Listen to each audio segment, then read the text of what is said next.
Are you looking for a guide on how to play a spellcaster better? Maybe just some quick tips so that you don't look like that idiot barbarian over there.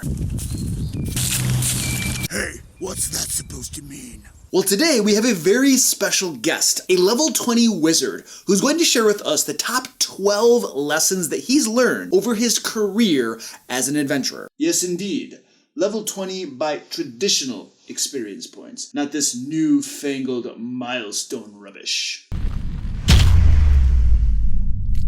Welcome to the DM Lair. I'm Luke Hart, and I've been a Dungeon Master since high school. On this channel, I give practical Dungeon Master advice that you can implement at your table. Today, our special guest will be sharing with our fellow Dungeon Masters 12 tips for role-playing NPC spellcasters. And I feel that it is important to note that many of these points I shall touch upon apply to D&D players as well, not just to Dungeon Masters. Actually, yes, of course, I think there's probably quite a bit of crossover, but let's just get into it, shall we? Did you mean to say roll initiative? Oh, yes, let us begin, shall we? Right, so can you just kind of start off by telling us a little bit of what you do to prepare before a game session? It would be my pleasure. My first piece of advice for anyone playing a spellcaster is to study your spells in advance of a game session so that you know what they do. Really? That's tip number one? I mean, that seems kind of obvious, don't you think? Now listen here, young hobbit. I'm not a hobbit. Well, you're acting like one. You have no idea how many times I've been in a game session with some buffoon who doesn't know how his own spells work. Do you have any idea how embarrassing that is for my profession? That's like a barbarian forgetting how to swing his axe.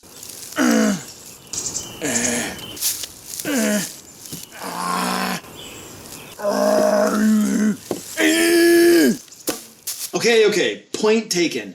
If you're gonna play a spellcaster, you need to know how your own spells work. What else you got for us? Well, yes, my second piece of advice for the young whippersnappers out there is to know which spells require concentration and which don't. You see, when I was younger, I had to walk several miles uphill through the snow to get to the Wizard's Academy. Wait, what does that have to do with concentration? Why, nothing at all. The point here is that you can only concentrate on one spell at a time. So it does you no good if most of your prepared spells require concentration. I aim for about 25% of my prepared spells to require concentration, and for the other 75% to not. Oh yeah, that totally makes sense. It's kind of like how some spells can be cast with a reaction. Well, actually, it's nothing like that at all, but while we're on the topic, point number 3 is to consider which spells can be cast with a reaction, spells like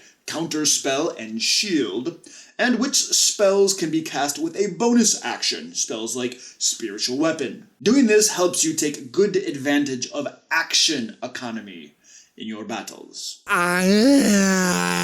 And point number 4 for Dungeon Masters playing NPC spellcasters. Remember, your life expectancy is very short. If you're lucky, you'll survive 3 rounds before the PCs obliterate you. So, plan in advance which spells you'd like to cast during your short time on camera. And I suggest making them good ones. You know, that's a really great point, because I have noticed that as a Dungeon Master, once I reveal an NPC spellcaster, my players start headhunting him right away.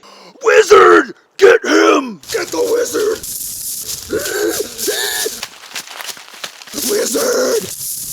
Wizard! And point number 5 for the kiddos out there. Don't be afraid to change up your spell list. Now, what exactly do you mean by that? Well, I'm going to be honest with you. Sometimes the spell lists that Wizards of the Coast, they call themselves wizards. Anyway, many times the spells they put on NPC spell lists are quite lame and boring. If the NPC spell list makes you want to multi-class into a barbarian, well, then it's time to swap out a few spells. Don't forget to join the DM Lair on Discord. There's a link down below in the description.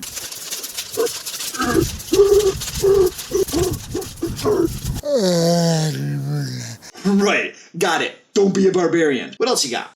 Yes, barbarians are imbeciles. Best to avoid that fate. Tip number 6 as a dungeon master is to avoid casting spells that take your players out of the game or rob them of their agency. You see, there's nothing quite so boring for a player of Dungeons and Dragons than to sit on the sideline and do nothing while everyone else plays the game. Spells like Command, Hold Person, Wall of Force, and Banishment suck for players. You know, that's rather interesting. I actually know a guy who knows a guy who knows a guy who made a video about spells like that recently. You mean he was saying that those are some of the best spells for dungeon masters to use? Well, that man is a complete and utter fool. No one should listen to him. Yeah, that's actually what I was telling my buddy John the other day. Yes, well, you also want to avoid spells like Dominate Person or Suggestion as well. You see, many RPG players get rather prickly when their agency, that is to say, their free will, is taken away from them. So you don't ever use them? I didn't say that. I said to avoid them. Use them sparingly, with discretion. Do you need me to further rephrase this point? No, I think we're good here. Excellent, because you're beginning to remind me of someone. Moving on to point number 7. Consider spells that create interesting situations for your players. Spells that require your players to be clever to overcome them are great fun at the table. You mean like a fireball? No, not fireball, you dunce. Think of spells that affect the terrain, for instance, like Web or Wall of Thorns. Or an illusion, perhaps of a bottomless chasm. Or a fireball! Can we stop putting him in the video now? Seriously, his antics are distracting the viewers. People are watching this video to hear a level 20 wizard lecture on spellcasting tips, not to witness the antics of an idiot barbarian. Well, why don't we ask our viewers what they think? What about it, guys? Let us know down in the comments if you want to see more of our barbarian friend here in future videos. Or if you prefer to hang out with a stuffy, condescending level 20 wizard some more. And you will vote for me if your intelligence score is above a 6. Okay, Mr. Wizard, what's number 8? Spellcasters are squishy, as we all know. So they need front-line melee types to keep the PCs off from them. A spellcaster by himself is dead meat. The players will swarm him, surround him, and pound him. And at that point, your NPC spellcaster's life expectancy goes from 3 rounds to 1 round. Many of my NPC spellcaster friends have met their demise by trying to solo a group of 4 or 5 PCs. It just doesn't work very well. I'm a frontline melee type. Shut up!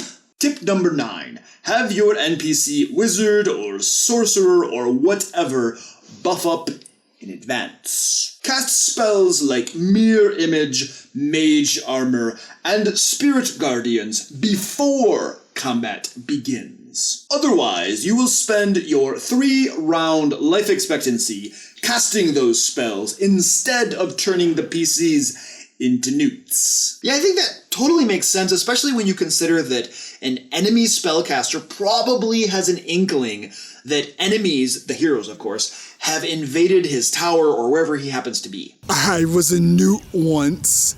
Well, you certainly did not get better. Now, one of the things that I have noticed is that once my enemy spellcaster has been revealed to my players, they all start targeting him right away. Do you have any suggestions for not getting squished quite so fast? Absolutely. Tip number 10 is not to stand in the middle of the room out in the open like a twat. Use your movement and the terrain to make it harder for the PCs to attack you. Cast your spell and then duck around a corner. Or take cover behind your alchemy station. Or you have your flesh golem manservant carry around a thick sheet of steel that you can hide behind. You have a large intelligence score for a reason.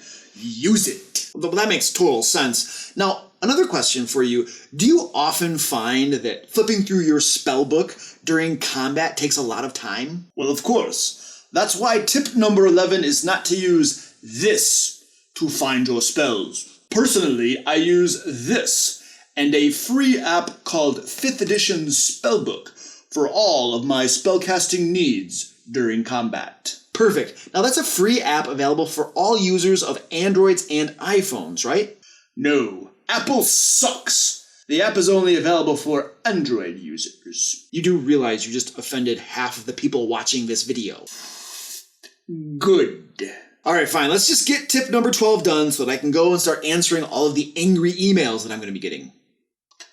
Dungeon Masters, learn from your players. Pay attention to the spells they cast, and then use the really good ones against them. It is the only way to make it from a level 1 NPC spellcaster to a level 20 NPC spellcaster. Perfect. Now, can you give us a quick bonus tip for our viewers? Absolutely. If your players are counterspelling you all of the time, do this. Break line of sight in order to ready the spell that you want to cast and choose an appropriate trigger. Now, it does require concentration to ready a spell. However, since when you ready it, you cast it and you're around a corner and the PCs can't see you when you cast it, they can't counter you. And then you simply slip back around the corner so that you're in line of sight and your triggering condition is fulfilled and your spell goes off. And those pesky PC wizards won't be able to counter it. Now, to help give you some more practical Dungeon Master advice that you can implement at your table, I created this spell list right here. It's actually a playlist. So smash that bad boy to learn more.